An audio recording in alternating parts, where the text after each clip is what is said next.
When you begin making your self-portrait, I would start with a Sharpie. This way you can start to draw your hair. Remember, you can draw your hair outside of the shape of the person that is given to you. So draw hair that is the length like yours using your skinny Sharpie, and then start to draw your eyebrows, eyes, nose, and mouth. And think of an expression or a way that you can draw your face to show how you feel about art and how art connects you. Then draw your clothes. So I've drawn lines to show where my shirt ends, where my pants begin, the bottom of my pants, maybe a special style of shoe that you always wear. What details can you add so this looks like you?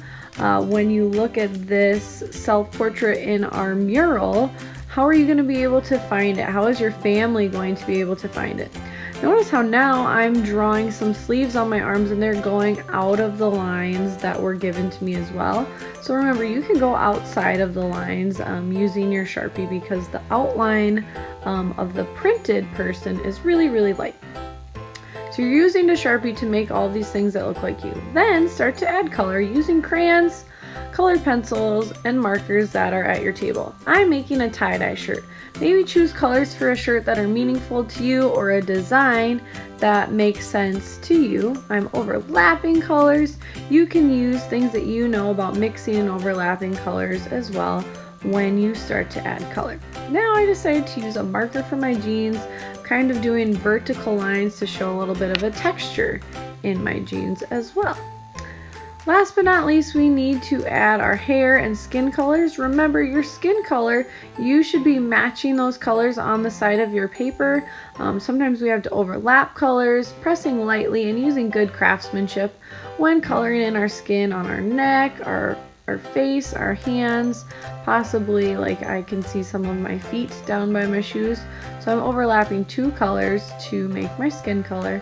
And then the last thing I need to do is my hair color, which again, you might overlap colors because I have like a dirty blonde-ish hair color. So I'm using yellows and browns to mix in my hair color to make it look like me. Once you are completely done drawing details, maybe you want to use your Sharpie again to add even more details, including your name, which I am writing on the soles of my shoes. If you finished all those details, you are carefully cutting out your self-portrait all the way around. Do your very best. If you don't quite get between every finger or around every piece of hair, that's okay. Just do your best to cut around it.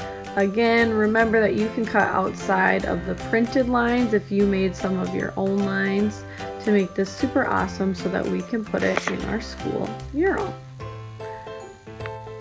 When you're completely done cutting, you can throw your scraps into your table garbage, but take a look at my finished portrait.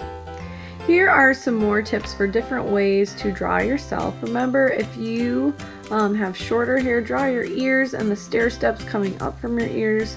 Connect your hair above your forehead and on the top of your head. Then draw your eyes, eyebrows, nose, and mouth, your collar for your shirt, and any details in your clothes that will make you look like you.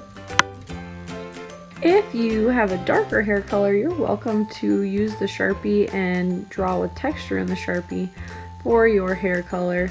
Again, you can use the Sharpie to add details on any part of your portrait. Don't forget to draw things that make you look like you. So if you always wear your hair in a ponytail, make sure you draw that hair up in a ponytail. If you normally wear glasses, draw your glasses. If you wear jewelry, you're welcome to add jewelry or like your certain favorite pair of like shoes or outfit. Make sure you draw those things that make you look like you. That's kind of where you can begin with your Sharpie. You could even add a hat or a uniform for a sport or an activity that you're in. Have so much fun with the details that you add in your portraits. If you have braids or really textured hair, here's one tip for you. You can kind of just draw ovals to show where those braids are, and you can have the braids coming down off of your shoulders. Another thing you can do if you like to wear dresses or skirts is you can draw that outside of the template and then color it in so that you cover up those lines. You could even draw your legs a little bit smaller or thinner like you see me doing here using your Sharpie.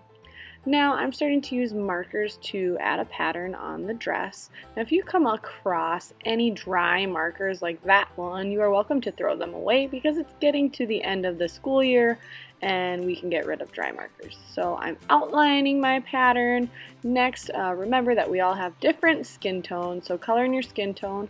And because we are cutting this project out, don't worry if you go outside of the lines, you will cut it out, no big deal, so you can quickly color things in. Remember when you're all finished to carefully and quietly cut this out so that we can put it together for our school mural. Throw those scraps away in your table garbage and put all of your supplies away. Don't forget to find a spot for your name. I can't wait to see your portrait. Good luck!